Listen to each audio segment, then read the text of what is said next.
Hi, this is Reinhard from Everyday Systems. Last year, I did a podcast episode called Right Relationship with Robots, about balancing my technophile and Luddite inclinations and finding a sane, moderate approach to living with technology. It centered on my Roomba robot vacuum cleaner. Well, the state of the art has advanced a little since then, and the subject, living with technology, not my vacuum cleaner specifically, seems worth revisiting. Don't worry, my Roomba and I are still on excellent terms, though I've calmed down a bit from running it daily. But today I'm going to talk about what it seems nobody can shut up about. Yes, that's right. It doesn't take a generative AI to finish this sentence. ChatGPT. Or rather, I'm going to go off on a tangent inspired by ChatGPT. Next episode, I'll get into ChatGPT more directly. I'm not, in either episode, going to speculate about whether it's going to take over the world and make humanity obsolete, or whether it's overhyped, just a glorified autocomplete. There are legions of smarter, way smarter, better informed people than me on both sides of that issue. My suspicion is both, though not in the way or degree to which we expect. Instead, I'm going to focus on my special, limited, everyday systems mandate, which is, personally, in terms of our daily habits and behaviors, how do we, as individuals, live with the darn thing? Giant question marks and all. It's a tricky question to approach with moderation. We have near infinite opposite claims being made all around. It will save us. It will destroy us. It's the biggest deal ever. It's the biggest pile of BS ever. And then my favorite, in terms of sheer repulsiveness, there is this gold rush sense of greed that if you figure this out before your dumb coworkers, you personally will be catapulted ahead of them to your own private techno heaven of 10x productivity and wealth. So how do you stay moderate when there's a revolution going on around you? When we don't know what the impact of this all is going to be? Well, to some extent, it's a perennial question. For the last couple of centuries, at least, there has always been a revolution of some sort, maybe multiple revolutions going on.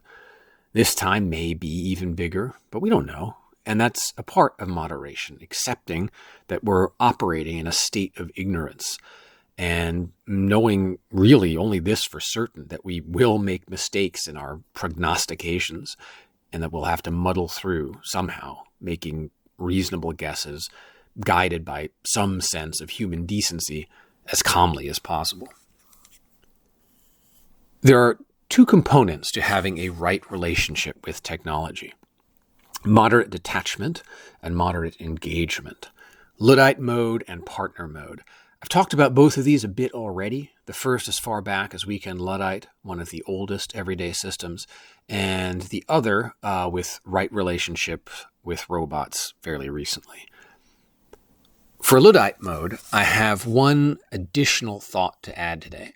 It's that in addition to Weekend Luddite style breaks from technology, with certain whitelisted exceptions, but as comprehensively and for as long and as regularly as you can manage, there's also a positive detachment from technology. It's not just a thou shalt not, but a positive displacement, an engagement with non-technological activities that get us away from our dependence on machines, or at least get us a little distant from the intrusive presence of machines.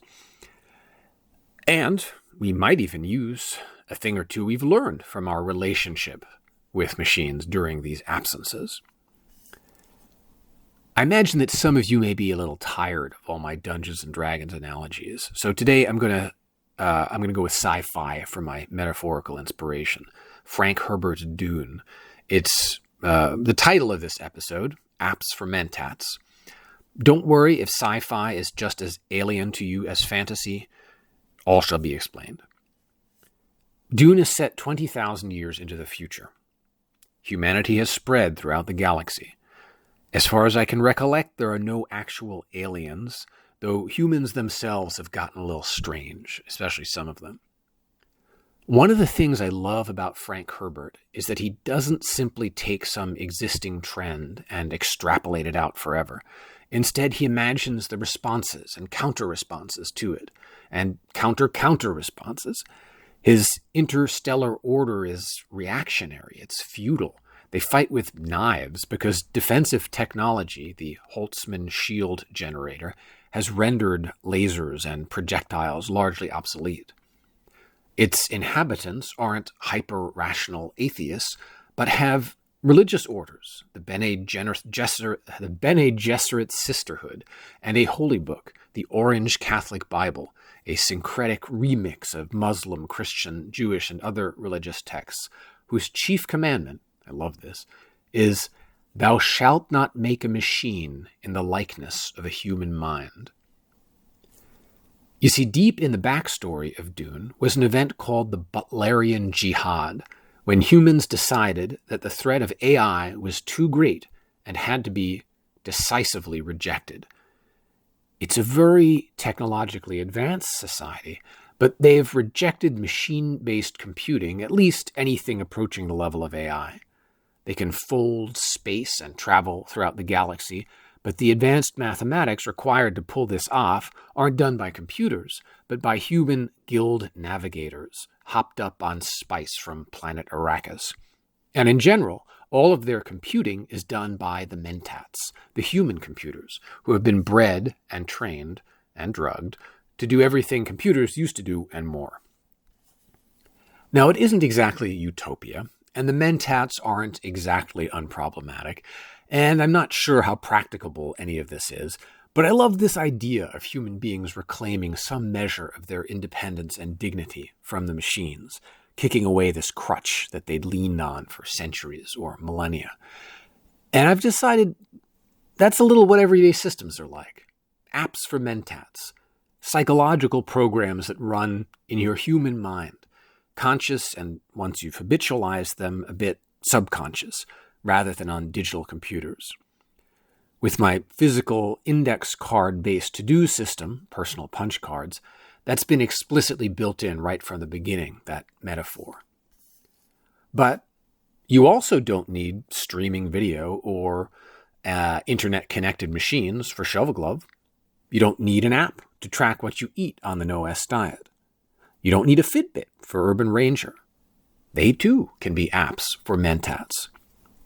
Now, you can watch video while doing Shovel Glove, though I'd recommend something actually interesting versus video of me or someone else doing it.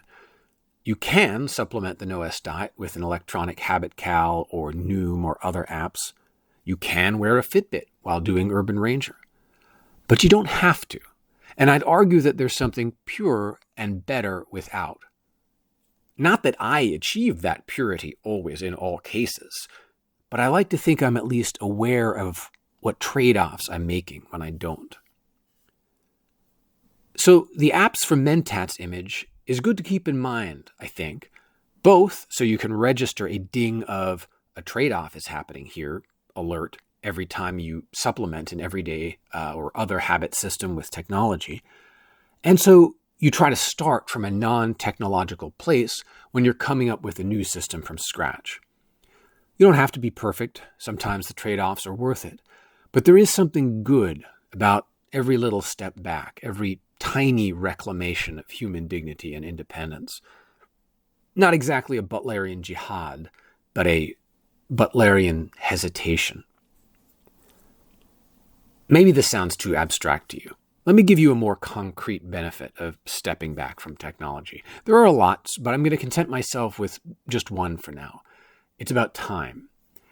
We all know how computers and especially phones distract us, right? When's the last time you picked up your phone to check the weather and just check the weather? Half the time I even forget to check the weather. I'm not even going to mention that. We all know that. Rather, I'm going to ask you to try to remember the study habit episode, or rather 2 episodes I did about the different kinds of study time. 2 of them in particular, 2 of these kinds of time, require some distance from technology. the dedicated focus time, and what I call eureka time. That computers are often a hindrance to dedicated focus is obvious. As I just mentioned, we can't even check the weather without being distracted. But that other kind of time, unforced mental leisure, when your mind is wandering, and you all of a sudden might put two ideas together for a personal project, for work, for reaching out to an old friend. You have a eureka moment. This is also very precious and is also imperiled by invasive technology intruding on its natural territory. I like to think of eureka moments as a very shy species of endangered animal whose shrinking habitat we have to be very careful about preserving. One reason they occur so frequently in the shower, I think, is that we can't bring our phones in there. When concocting apps for Mentats, it's okay to be inspired by actual apps, in particular gamification. Setting thresholds for sensory dings of approval can be very helpful. My kids and I use this app called Duolingo, and when we're all at it, it almost sounds like a casino in our house with all the happy dings of correct answers. Duolingo uses all the grossest, psychologically manipulative social media techniques or towards the commendable end of learning a language. And you can do that kind of stuff when you are offlining, too. A green mark on a physical calendar, a star on a personal punch card when all its tasks have been crossed off. Every bit as psychologically powerful as a computer-generated ding. Well, that's all for today. Next month, I'll talk about the active partnership with technology part, and in particular, partnership with LLMs/ChatGPT.